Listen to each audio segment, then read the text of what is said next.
Hello, everyone joining us today. Welcome to the end of May and what feels like only the second webinar in Autoleap's 2024 history, which I think it actually is. And normally we put these on every single month, but I think between all of the fall conferences, spring conferences that we've gone through, we've been juggling a lot, and we wanted to make sure that the next webinar was with our very own Cecil Bullard. And so before I get started, and as everybody is joining in, which we appreciate you guys taking the time, I did want to acknowledge that we apologize we had to reschedule this. And I'm so glad that we were able to get it back on and see this much interest in this topic. And so before we dive in and I mention the topic and what we're going to be focused on today, I did want to go over some housekeeping notes. We are recording this session as we do every single webinar that we have. We will put this online on demand. And I want to kind of point out, because somebody's already mentioned it in the chat. So previously, we used to do surveys at the end of every webinar, and we would compensate for the responses that would happen on the surveys, because at the end of the day, it's what helps us plan and forecast the topics and speakers that our attendees want to hear. At some point along the way, we have had people take advantage of that. And so we will no longer be compensating for the surveys. However, I cannot stress enough that the success of these come from your feedback. And so we would continue to love to have that feedback. And where we feel like we can reintroduce compensation, we absolutely will.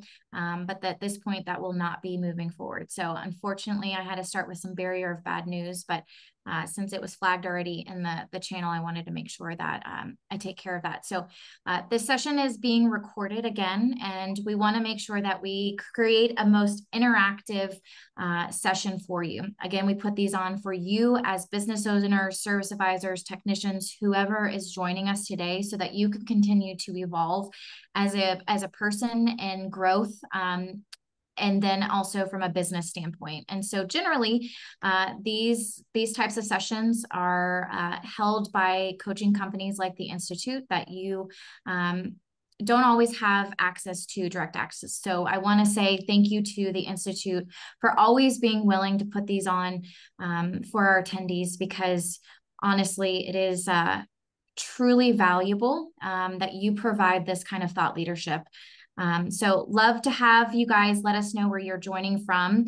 And without further ado, I want to kind of introduce and align to the topic today. And so it's really all about growth and efficiencies from the front of the house and the back of the house. So the topic is unleash the power, double your business from 1 to 1+ to 3 million with our exclusive blueprint. So super excited for you to dive into this, Cecil, today, and really help us understand the efficiencies that can be run for multi-shop operations, and how, it's not necessarily the point of sale system, the SOPs and bookkeeping, but really how to create champion leaders and teams.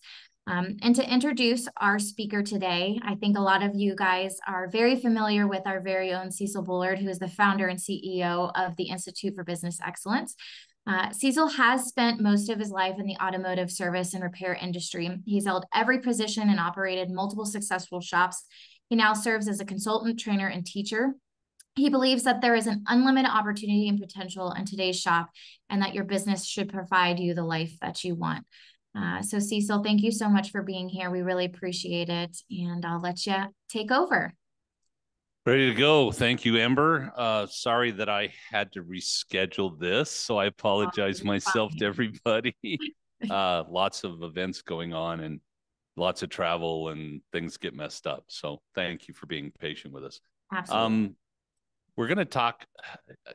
I hate the fact that we have people that go, let me show you how to take your business from $1 million to $1 million a month or whatever, because there aren't any magic tricks. There's no silver bullet. It's really understanding your business, understanding where your business is, where it needs to be. And if you were to run at a certain amount, what does that look like? Really kind of creating the picture for that. So that's kind of what we're going to talk about today. So I want to start, excuse me, with a couple of different small calculators that I have put together. The one that you were looking at, uh, the one that's going to pop up on the slide. This is a sales goal calculator. Now, you saw a QR code, which will come back to us. And that QR code will allow you to go online and to not only get, a printout of the PowerPoint that we're using, but also the two different calculators that I'm going to talk about. Here's a calculator that I put together just to say, okay, what's my labor rate? What's my effective labor rate? How many people do I have in my shop? What should I be doing? And there's a few different calculations in this little calculator. Excuse me, they keep changing the size of things on me. So we have a shop that has an hourly rate of 150. Typically, whatever your posted rate is, there's only about maybe 6 to 10% of shops that actually hit their posted rate. And so you have this thing called an effective labor rate. That's when you add the discounts and the warranties and the things you give away along with whatever your labor rate is, then you have a specific labor rate. So we've got a shop here with a $150 labor rate. Let's say it's $145 effective labor rate because they're pretty good at managing it, with 6 technicians and 2 service advisors. The sales goal should be 3.1 million for the company for the year. So if you want to know how to go from 1 to say 3, if you're at 1 million now, how many people do you have? What's your effective labor rate? Parts to labor ratio? What's my hour worth? We're going to get into that a little bit. And so what I want to do is I want to create a picture of what 3 million looks like. Well, 3 million in this shop with $145 effective labor rate and 6 technicians, I would need 6 technicians.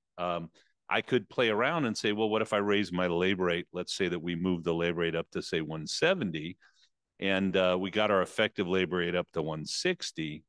What could I do with say 5 technicians? I've got a 7-bay shop or an 8-bay shop, so I don't think I can fit 6 technicians in. Well, with 5 techs, which would also take 2 service advisors. The rule of thumb for me is for about every 2 technicians, 2.5 technicians, I want to have a service advisor, and that's about having the time to write the ticket up, build the value for the client, get the job done, help the technician be productive. We'll talk about that a little bit. But in a shop with 5 techs at $160 an hour, effectively, I would do about 2.8 million. And so we have goals for the company, we have goals for each technician, and we have goals for the service advisors. So it really starts with creating whatever the picture is. So if I'm doing 1 million and I want to do more, what's my maximum capacity? If I walked into your shop and I saw a 3-bay shop, I would say, okay, well, we probably can't have more than 3 technicians. And we have had 3-bay shops that did $2.5 million, but it's difficult to do because of the space limitations that we have. I mean, if my hourly rate is right and my effective labor rate is correct and my parts to labor ratios, I'm getting my parts margins correct, then yeah, I could probably do 2.2, 2.5 million with 3 techs, just not what I plan on. It's not the easiest way to do it. So this is a little calculator that you can get in here and say, mess around with the number of techs, the effective labor rate, et cetera, and it'll kind of spit out the numbers for you. There's another calculator here that I really want you to see. This is kind of my main calculator, and it helps owners and managers understand the relationships between margins, average repair order, car count, people, sales, etc. So in this business here, we have an owner that wants to make $150,000 a year in a paycheck. They want to have $300,000 in net profit at the end of the year, additional profit. Owners get paid in 2 ways. One is I get a check for what I do in my company. If I'm a manager, if I'm a tech, if I'm a service advisor, I get paid for those roles. And then I also get paid for the risk that I have. That's my net profit. Um, I only want to work, I want to take 4 weeks vacation. I only want to work 4 days a week in this particular shop. I'm going to need a service manager because I don't want to be there every day. So I need somebody that can take that responsibility. We're going to pay that person about 100 grand a year. And we have about $450,000 worth of rent, utilities, banking costs, vehicle cost, et cetera, insurance, you name it. And so this calculator will then tell us what we need to do based on our gross profit margin, car count, effective labor rate, average repair order, and productivity. So we have a shop with 42% gross profit margin. I use 42%, and I've used it for many, many years because we bring in approximately 20 new clients a month as a company right now. And out of the 20, 18, 17, 18 of them have 42%, 43%, 44% as their gross profit margin because they're unaware of those things. They're not paying enough attention to those things.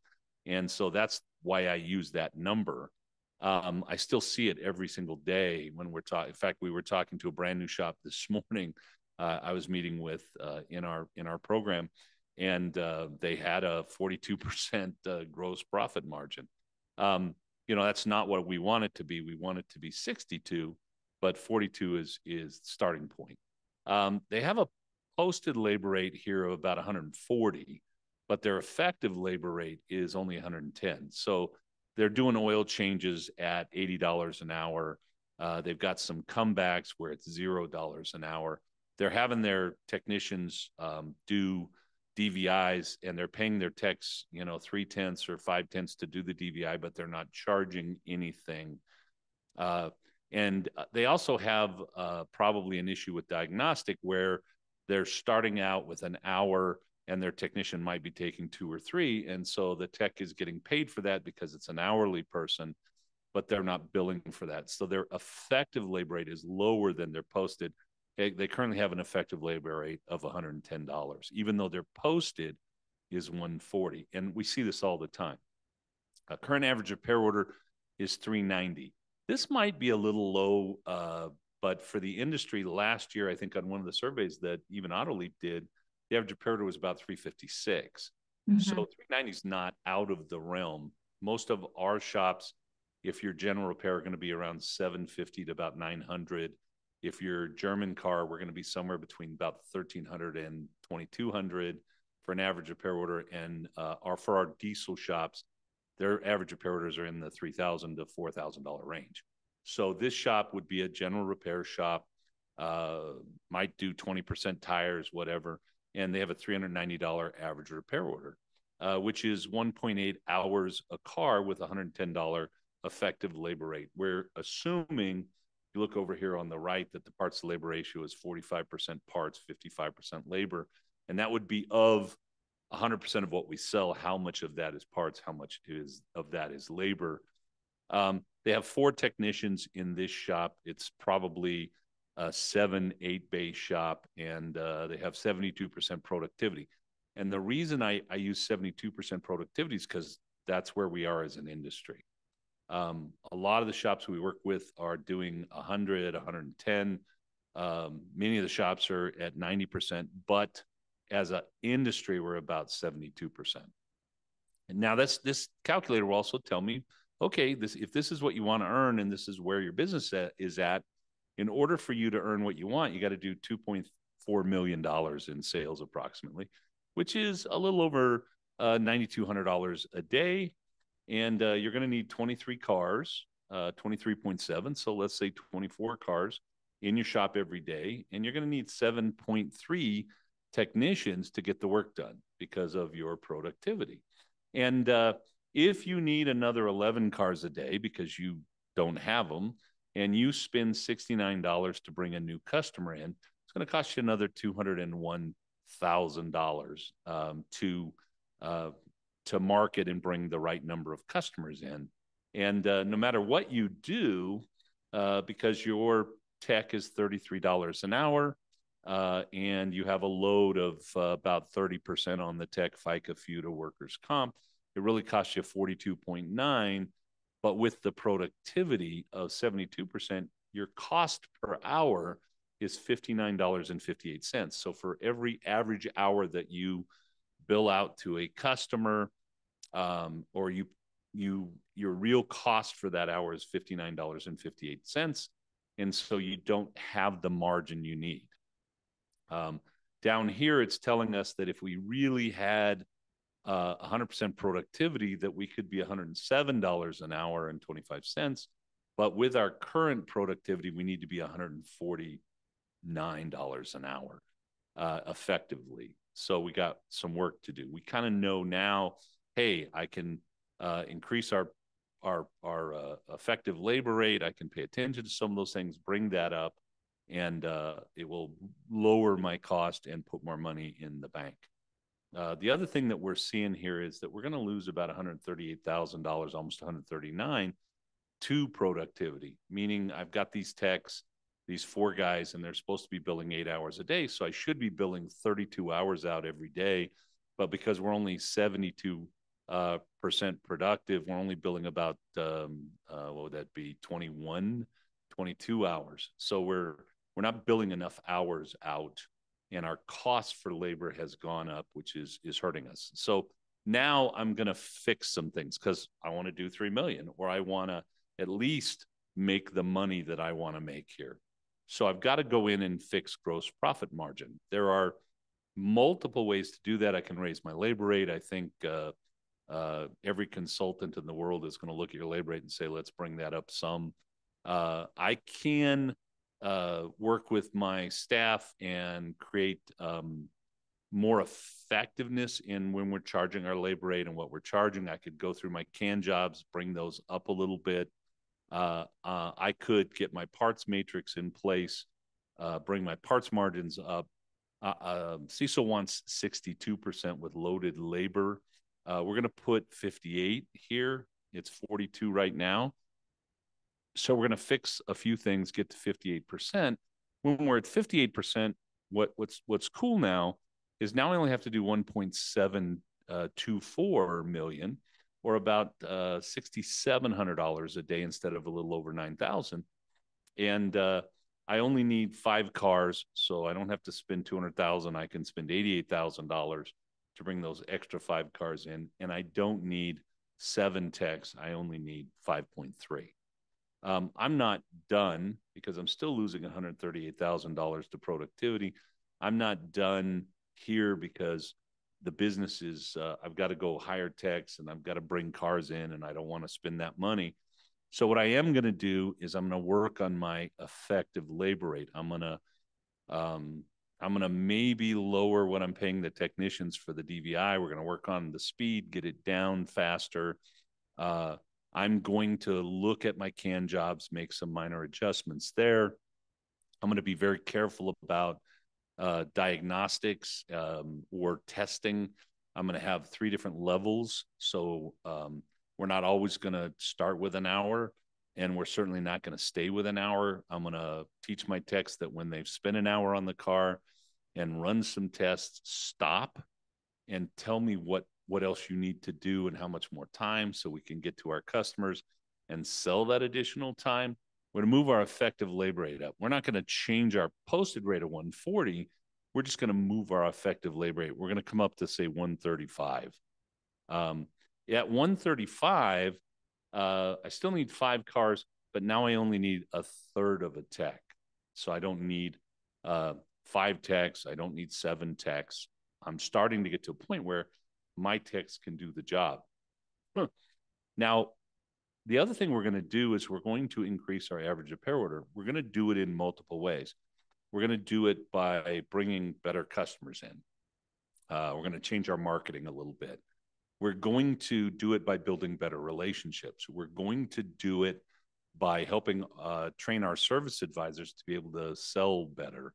So we're going to raise our average repair order. Now, I said if you're a general repair shop and you're working with us, we're kind of setting the target around 750-ish. We're not going to go to 750 here. We're just going to bring it up to, let's say we bring it up to say 580.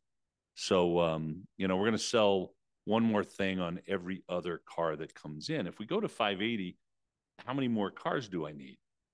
Now, the cool thing here is now I can be a little more selective, and I'm not spending anything more on marketing than I'm currently spending because I don't need to bring more clients in. In fact, you know what?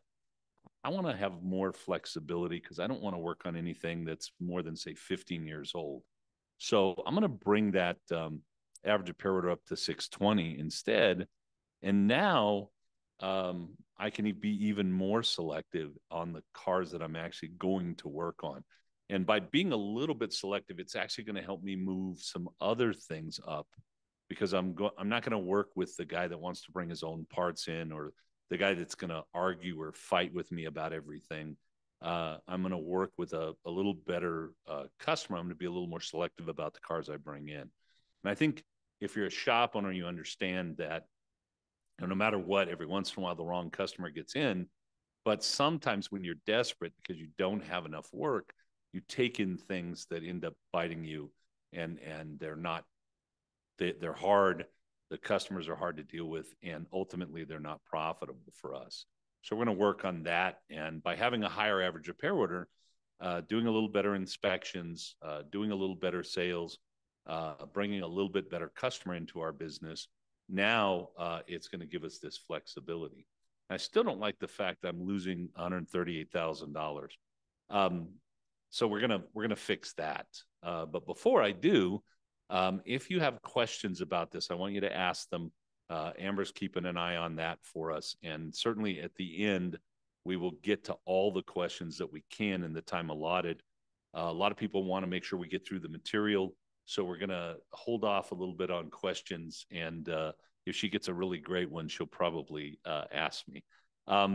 We're going to increase our productivity. Now, part of that might be pricing. Part of that will be by fixing our effective labor rate. Part of that will be by having multiple labor rates. Part of that will be by fixing our processes in our business and making sure that our estimating process is faster and more accurate, by making sure that our scheduling process is better, by creating better flow through the shop. We're going to be able to increase productivity in the shop. So we're going to work on those processes. If you really want to run a very successful $4 million shop, that's not hard to do. It certainly isn't easy because not many people do it. But if you understand your processes, if you look at the flow through your business and you create more productivity, then you're going to bill out more hours and you're going to do higher numbers, which is going to kind of improve everything. Now, we're not going to go above 100%. However, I do have shops that are using a labor matrix at 1.2 or 1.3, meaning they're marking up book time labor by 1.2 or 1.3. There are other things that we could certainly talk. We could do a whole series of webinars on how we charge for labor and what we do and how we do it. So I do have shops that are doing that, and they are getting more than 100% productivity, meaning a tech works 8 hours at the shop and is actually able to bill out 10. My shop ran at 119% over the 6 years that the last shop that I ran. So we're going to move that to 100%. By working on our processes and working on how we do this and what we charge and getting our margins and fixing these little issues, we're going to be able to move our productivity up. When we do, I now can do it with 4 techs. In fact, in this shop, I can actually do 1.7 with 3.1 techs. Well, I don't know what a 0.1 tech is. So you know what? Let's move our productivity up a little more. Let's get to 105%. And at 105, uh, I can do it with 3 techs. So now I can run a business with 3 technicians. I probably have 1.5 service advisors. I can do 1.7 million in sales, and I can get everything I want out of my business. Now, this calculator is yours to play with. We're going to go back now. Amber, is there any specific questions on the calculator here? So can you elaborate? There is. Thank you so much. And I appreciate you guys reposting the QR code because I think some have had a hard time reading this. So the QR It's code. going to come right back up. Yep, it's up right now. So the Okay. QR code, for those of you who've been asking, this will take you to the calculator that is shown on the screen. So can you elaborate on how you calculate effective labor rate? Effective labor rate is a combination of all of my different labor rates. So during a day, let's say that I'm $140 an hour as my normal labor rate. So when I do a water pump, I'm billing that out at $140 an hour. When I do an oil change, however, I bill that out at $80 an hour. So maybe I charge $40 and pay the tech 5/10 because I want to keep my oil change price lower to be competitive. Then I also have comebacks. So I could have a 2-hour comeback today where I have a technician spend 2 hours on the car redoing a job, not their fault, but I don't get any money for that. So that's a zero labor rate. And so when I combine all of those things together, that will give me whatever my effective labor rate is. So what I do in my point of sale is kind of important. So in AutoLeap, whenever I sell a job, I have time on that job and a labor rate. So let's say that I'm doing a warranty. Well, I have 2 hours, but zero labor rate. That's how I write the ticket up. I'm doing an oil change. I have my $40 and my 5/10 that's going to my technician, which is an $80 an hour oil change. If I'm doing, maybe I have a higher diag rate, maybe I have a $165 diag rate. So I've got 3 hours of diagnostic today at 165. And what I do is I run the report that shows me how many hours were billed out and how many dollars that is. And I take the dollars and I divide them by the hours, and that'll tell me what my effective labor rate is. And I'm pretty sure I was looking at AutoLeap yesterday with one of my clients. I'm pretty sure that AutoLeap in their normal report has effective labor rate right there. It'll Yep. tell you what that is.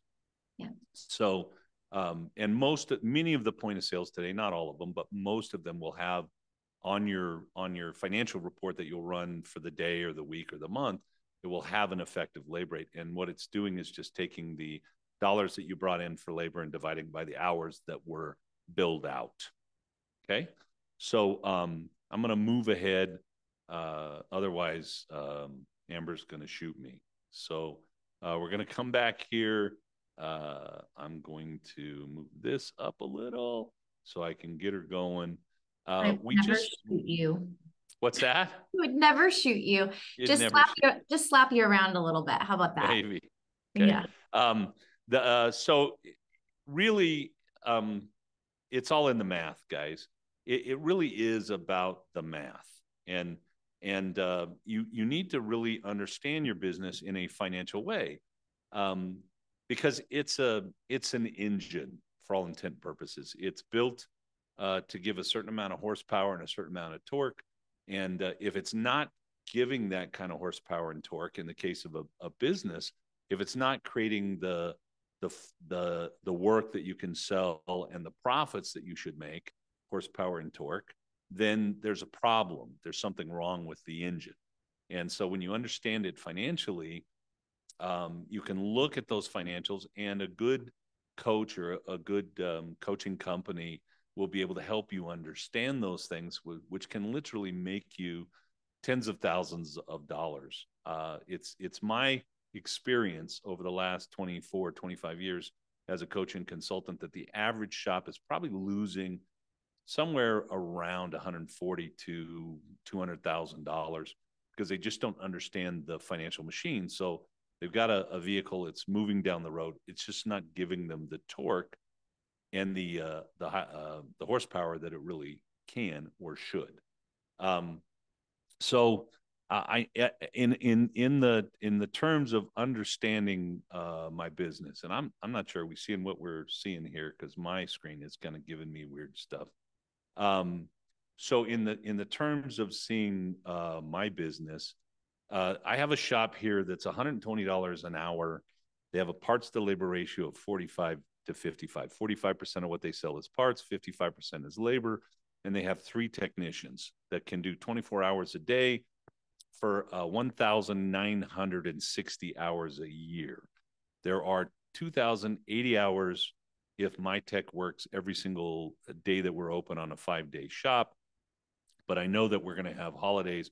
I know that we're going to have vacations and other things. I'm good now. Thank you, Michael. Um, and so I calculate 1,960 hours, which gives my person 3 weeks off for holidays and vacation and whatever else. So if we do that, we're going to do 1.24 million. That's the number. And in a good shop that follows a parts matrix, and this is not a matrix class, so just let me say, if you don't know what a matrix is, you need to go online and find out. We certainly have some great stuff on that. And I know we've done at least one webinar with Autoleap where we've discussed that. My parts expense of the 1.24 million that I'm going to bring in, I've got 18% of the money that's going to go out for parts, which will give me about a 58% parts margin. I'm going to pay my technicians about 20% of that, about 2.48, $248,000. That's what the 3 techs will earn in this shop, which will give me a 64% labor margin. And the cost of goods, you've heard, if you talk to an accountant, you hear cost of goods. What's it cost me to create my product? My product is parts and labor. So once I pay for the parts and labor at 38% of what the customer is paying me, that leaves me a gross profit of 62% or 62 cents on every dollar. I now take that money and I pay my fixed expenses. And for if you're working with us as a client, we divide that into, I think, 13 different categories. You've got all kinds of, you got banking costs, you've got debt, you've got leases, you've got, what you pay your employees, et cetera, that aren't techs. And so we would divide that up. For terms of training, I use 3 categories. One is sales. What am I paying my salespeople that are selling my product, my service advisors, managers, whatever we call them in the shop? I pay 8 to 10% of that 1.24 million.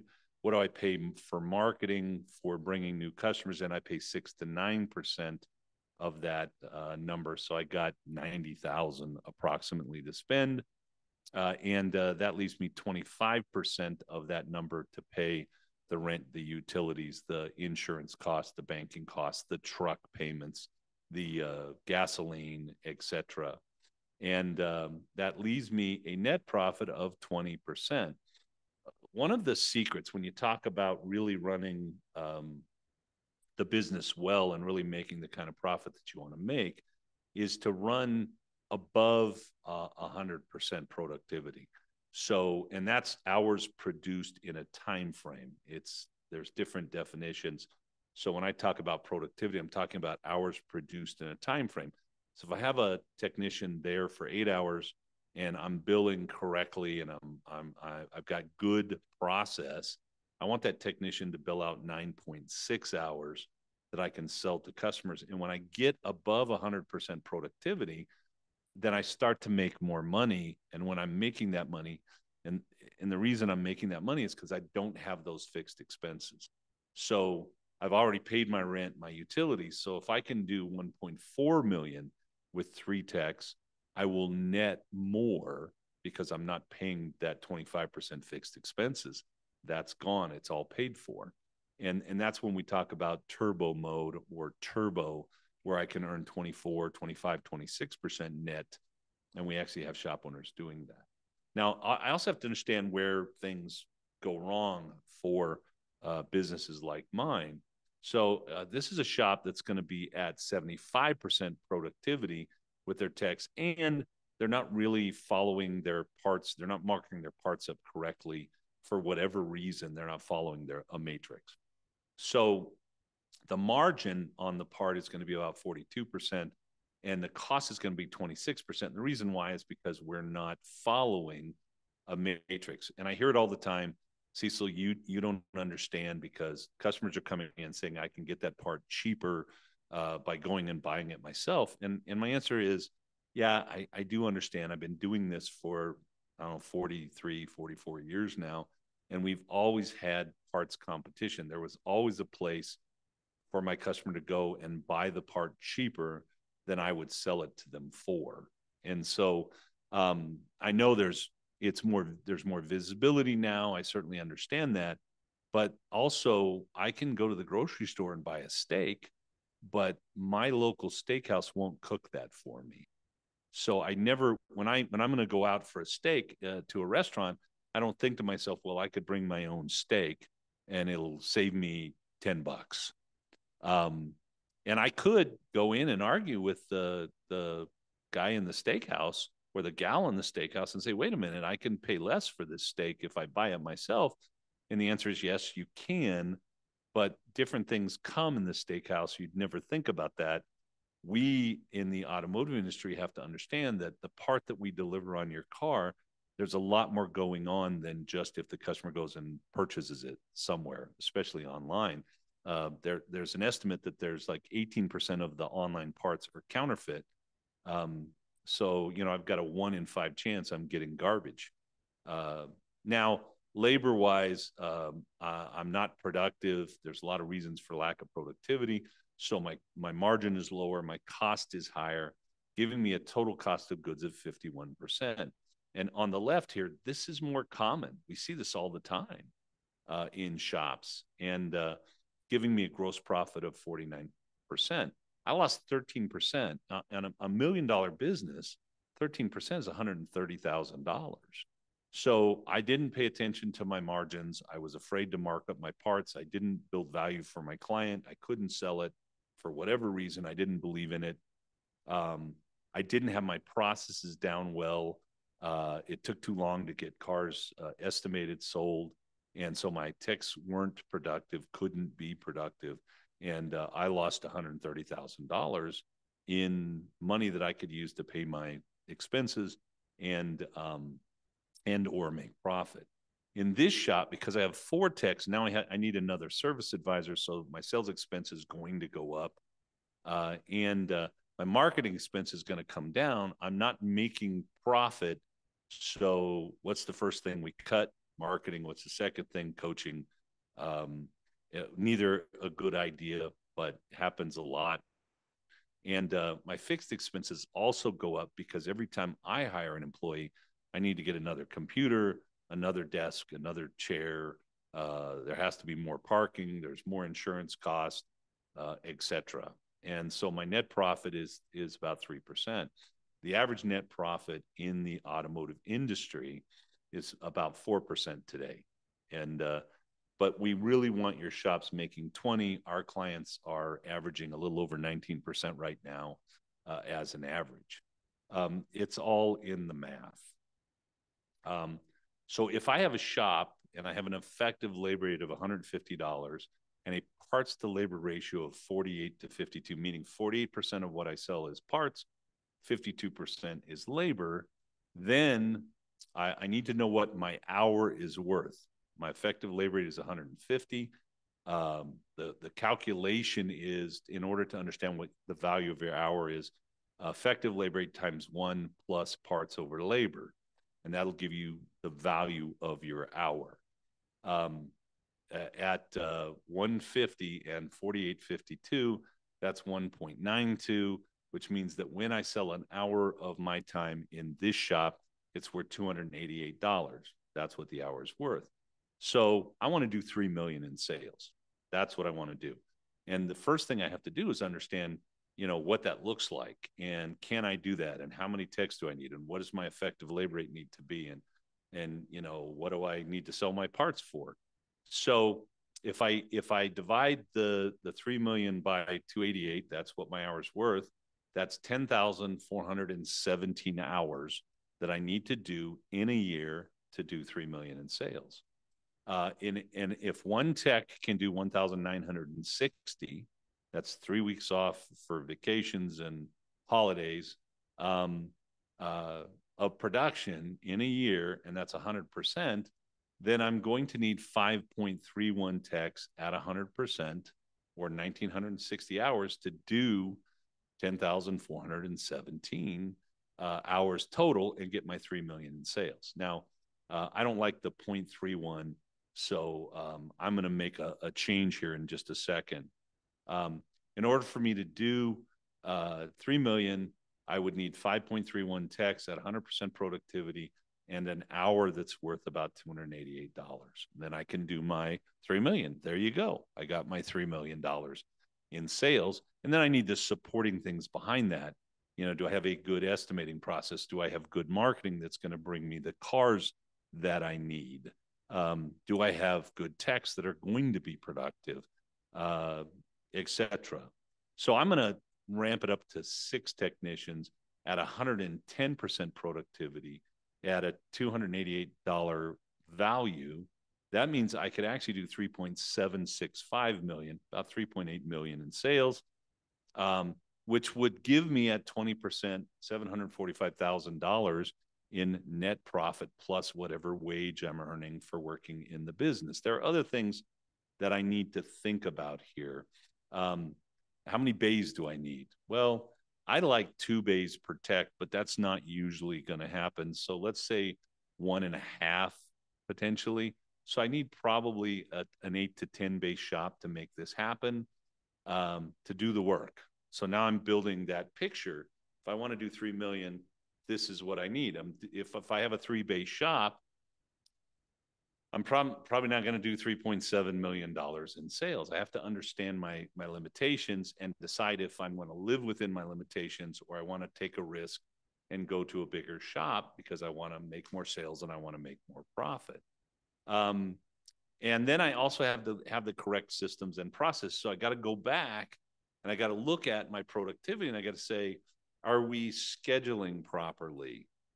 Most shops that we run into will schedule 100% of their work, but their techs are only 66%. So they feel like they're always behind. They're not making the sales they need. And they feel like their technicians are not getting the job done because they're really not. But in many cases, it's because of I scheduled too many cars and now we're interrupting a tech in a big job, pulling them off for a cheap oil change, and they're not getting that big job done. And then it takes time to get back in the game later. So I got to understand my processes. Do we have a good estimating process? Obviously, having a great point of sale like Autoleap will help me estimate better and help my technicians get the information that I need to my service advisors in a way that helps my technicians and my service advisors get more work done quicker.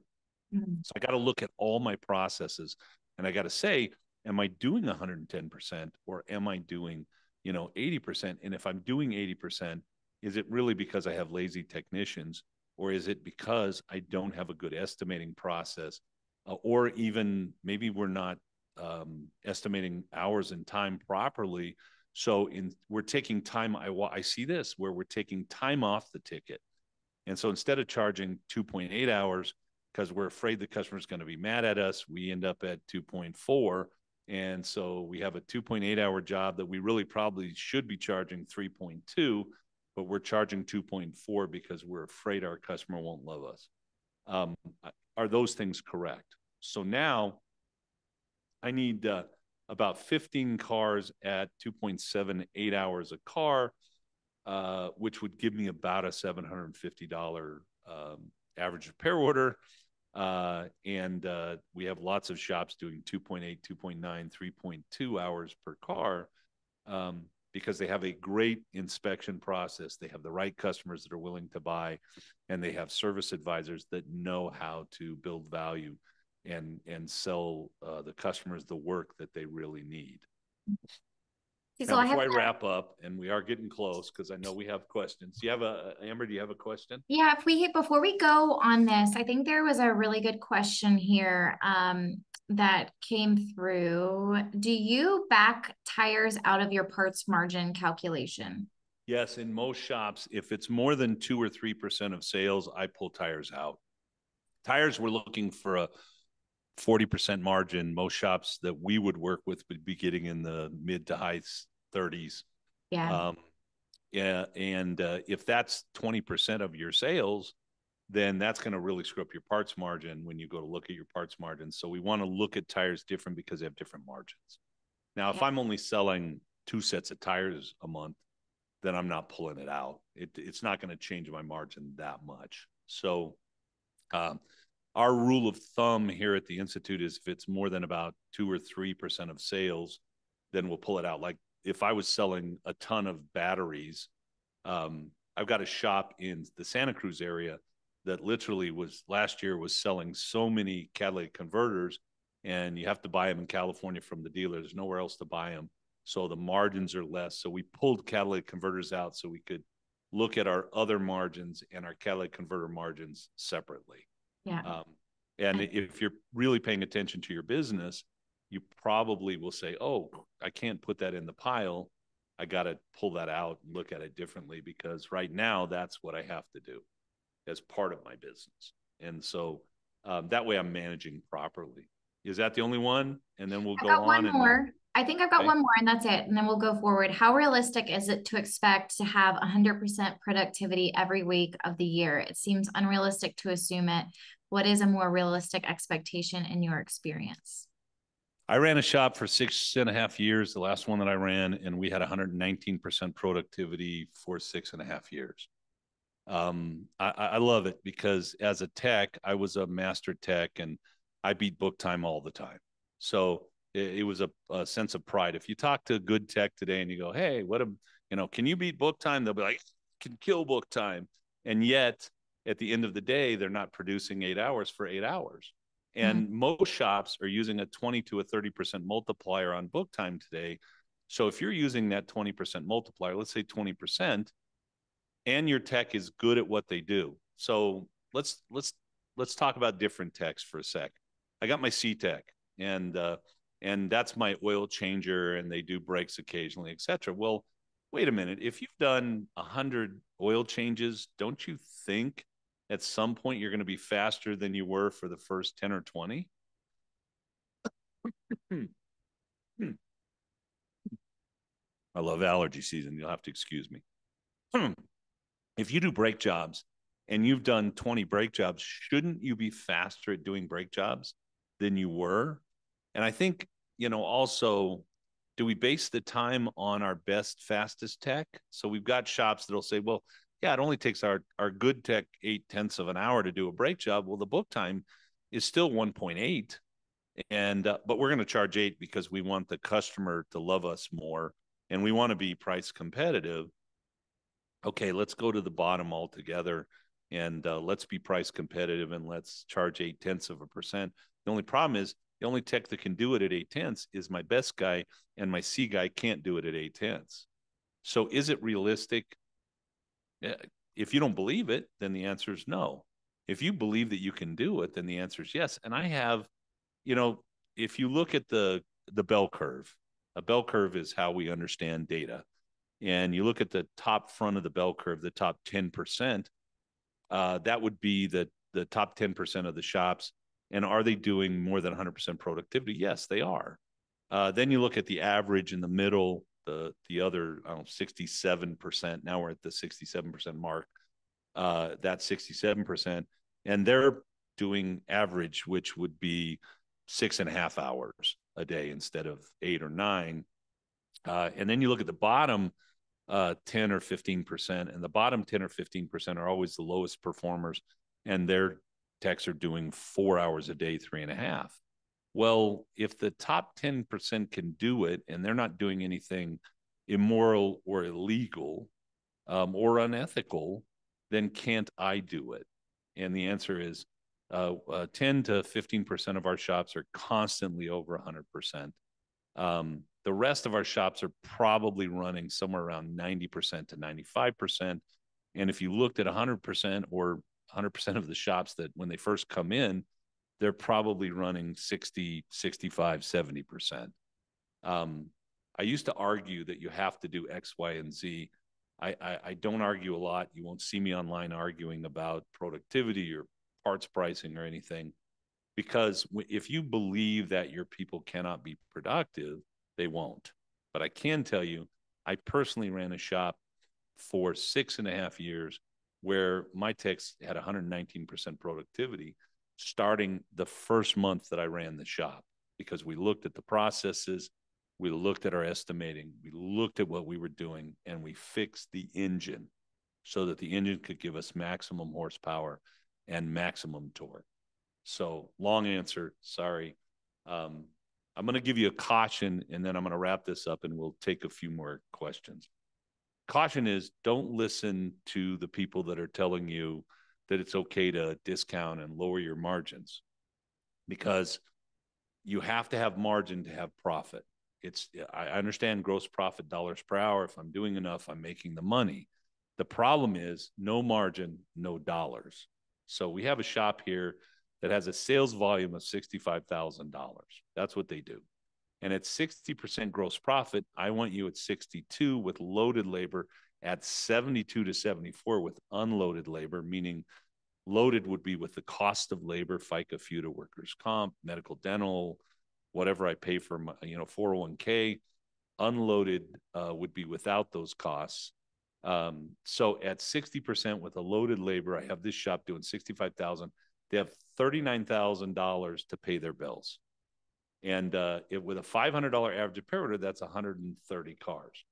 Now we're going to go, my guys aren't going to be as productive. And when they're not as productive, if we're paying them anything, any kind of a salary or hourly pay, then my costs are going to go up and my margins are going to come down. We're going to bring the margin down by 10%. So we're not going to hit our margins on our parts. We're going to be too emotional about that. And we're not going to look at productivity and flow, and we're not going to fix that. And so at 10%, I have the same 65,000 in sales, but I only have $32,500 to pay my bills, leaving me a $6,500 shortfall.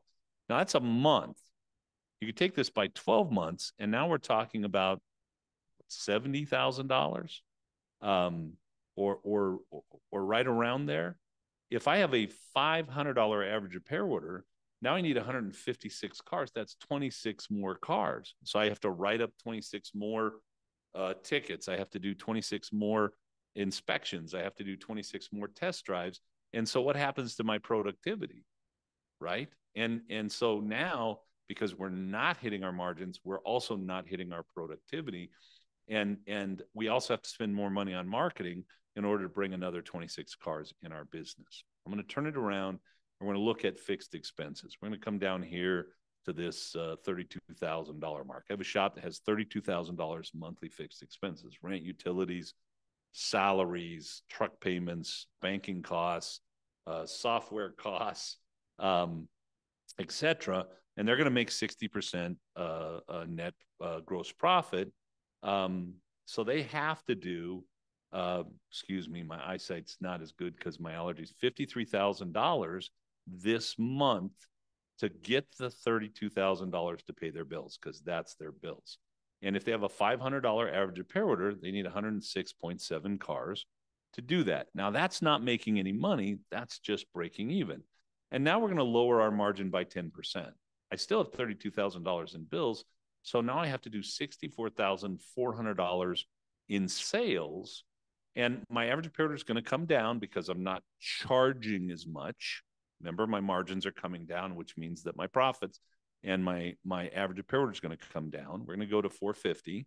And at 450, I need 35.6 more cars. Again, 35 more test drives, 35 more getting cars on the rack, 35 more digital vehicle inspections, 5 more times my tech has to go out front, chase a car down, pull it around back, and put it on the rack. It's a much more difficult company. And here we're only talking about breaking even. Imagine if your margins are in the 45% and you have 32,000 at 45%, I got to do 71,000 before I ever make a nickel. And if my average repair order comes down like it will, then I need 61 more cars, 61 more test drives. So don't listen to the people that tell you lower your price, do discounts. You got to do that. You got to be competitive, because the guys that are making the most money are the guys that are not discounting their products and are selling value to their clients. Learn that, figure it out, understand it, know it, live it, and you will make the most money. We work with a lot of clients. We worked with well over 1,000 clients in my career. Personally, I work with well over 1,000 shops, and the shops that are doing the best have the highest labor rates. They hold the best parts margins, and they are productive because they constantly look at their systems and their processes. There is no silver bullet. Nobody has it. Nobody's found it. It is understanding your business and then working on all the bits. It's like diagnosing a car. I've got a vehicle, it doesn't run well, it doesn't have enough power.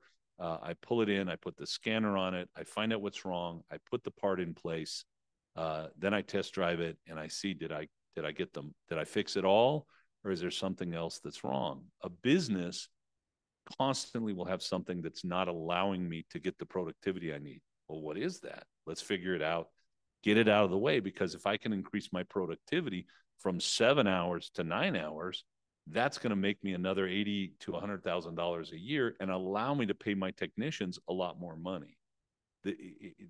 I hate this idea of, well, somebody's got a magic, there's magic beans. Okay. I don't have any magic beans to sell you. The grass is not greener on the other side of the fence. And if it is, it's because the person that is managing that grass is watering it right, is feeding it right, is fertilizing it, is trimming it, because that's why it's greener. They're doing the work. And a good coach or consulting company can help you understand where your vehicle is not running properly and help you get that fixed. All right. We have a few minutes for questions. Let's do it. I love that statement. I think you couldn't have ended the overall presentation on a better note. That I think it all is in the work that you're doing, right? There is no magic wand out there. And I think over time, we all are, if you are on market websites and you're looking at social media platforms, a lot of that conversation is going on, but it is the continual work that you look at your business day in and day out and diagnose it and really understand where issues are going wrong. So a question we had, why is margin less on dealer parts? I don't know. Why is margin less? Because the automotive business is afraid to charge more than the dealer would charge for a part. That's why margin's less. Most of the shops we have a matrix that they use on the dealer part. In my shop, routinely, we would charge 25 to 40% more than if a customer could go pick that part up at the dealer. And so I would routinely charge more for the parts so that I could hold my margin. Dealers today, I just saw an article from somebody that they got a message from their local dealer that they will no longer discount the parts at all to the shops. So dealers are struggling today for margins and profits, and some of the dealerships are actually now not even allowing a 20% off on a part. And so I have to make money on parts, or I have to raise my labor rate dramatically. So it's either $300 labor rates, or we use a parts matrix and get parts margins. Take your pick. It shouldn't be different. I should be able to make margin on dealer parts and other parts. Yeah, I love that. I think this one, Ryan, I think would be a great one for you guys, Cecil, to follow up on. But I am going to mention, and maybe you can high level. We have 2 full-time techs and 2 owners. Us owners are having to wrench a lot, as well as try to keep up. I think that's something we hear often. And on top of that, they're trying to find more techs. And we try to focus on handling the diag and pushing repairs to techs. They aren't as strong yet at heavy diagnostic. How can we, and what do we need to do, restructure this better And when doing our numbers evaluation, do we need to include ourselves as a tech as well?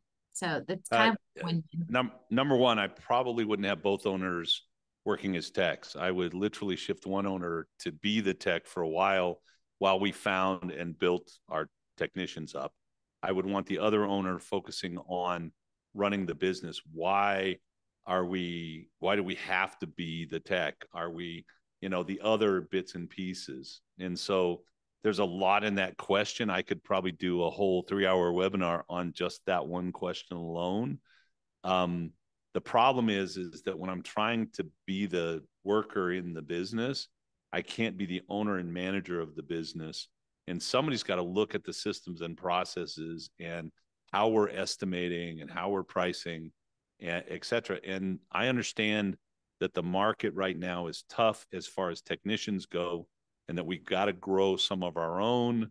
And maybe as an owner, I have to spend half my time growing and working in the shop, but I also need to spend half of my time managing that business and understanding it so that I can determine what I need to do and put those changes in place so it gets better and better.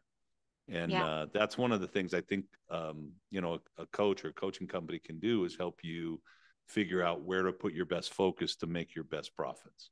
Yeah, I think, Ryan, you started to outline that at the end, that you manage the business sides of things, but being in the shop really takes you away from building and fixing operations.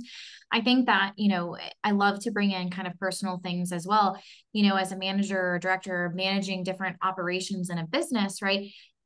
You can only train so much. And the moment that you go back and do work for your employees that are supposed to be doing work, you can't handle it all. And there are things and balls that will be dropped. And Cecil, you and I were talking about this earlier. You can't be everything for everyone or your business. That is why you hire people to do the job that they are supposed to do. And what you would kind of hope is that you would, make enough profit or figure out how to do that part, because then that would allow you to maybe offer more. We have a hiring, training, finding, mentoring class. If I can run a more profitable business, I can do things in my business that make it more attractive for employees that I might hire. And I'm not just talking about pay, I'm talking about working conditions. I'm Mhm. talking about, whether or not there's air conditioning or heat. I'm talking about tools and education and things. Plus, I need to have a pretty good training program. If I'm going to bring this tech in, I really want to have a list of things that I want to get them signed off on, that they have these tools and these skill sets, because the sooner I can get them signed off on those things, then the more I can put on their shoulders and the more I can take off of mine. So I want to have a plan for that education, because I know I got to do it, but I want it to be most efficient so Yeah. that I can spend more time quicker becoming an owner and doing the things that an owner or a manager would do in the company. I love that. I think we can end the note. Lots of people saying great classes, so really appreciate that. I wanted to end the note. Tucker, I know he's been to these multiple times. I know you guys speak with him as well, but just from being in these classes and you talking about margins and raising your labor rate, he said, I have had no pushback from raising prices and not budging on margins. The good customers understand your kids need to eat too. So I think we forget that at the end of the day. Tucker's doing well. He's doing well. Yeah. Awesome. Well, we really appreciate it. I don't think that there were any other questions. We will be sharing the survey. Nicole, if we can go ahead and put that in the link or in the chat really quick, and we'll also send that out. Just to recap, guys, this session was recorded. Any questions that I didn't get to, which I think I got to the majority of them, we will make sure that they get answered by Cecil or somebody at the Institute to help you guys with that. And it looks like they've also just posted a session to meet with them. So definitely check that out. We work very closely with the Institute. And so if there's any personal introductions that we can make, please feel free to email me, since you have my email, and I will include you guys in an email with Cecil.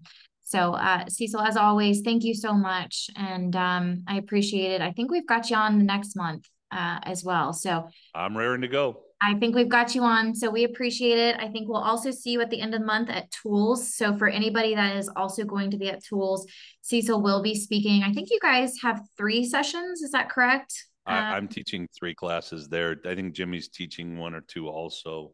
Yeah. So, yeah. So we will see you guys in Pennsylvania at the end of the month if you are going to be there. And as always, we really appreciate you being here and for all of the valuable information that you provide. Thank you for the opportunity as usual, Amber. Awesome. All right, guys. Thank you. Thank you. Have a great day.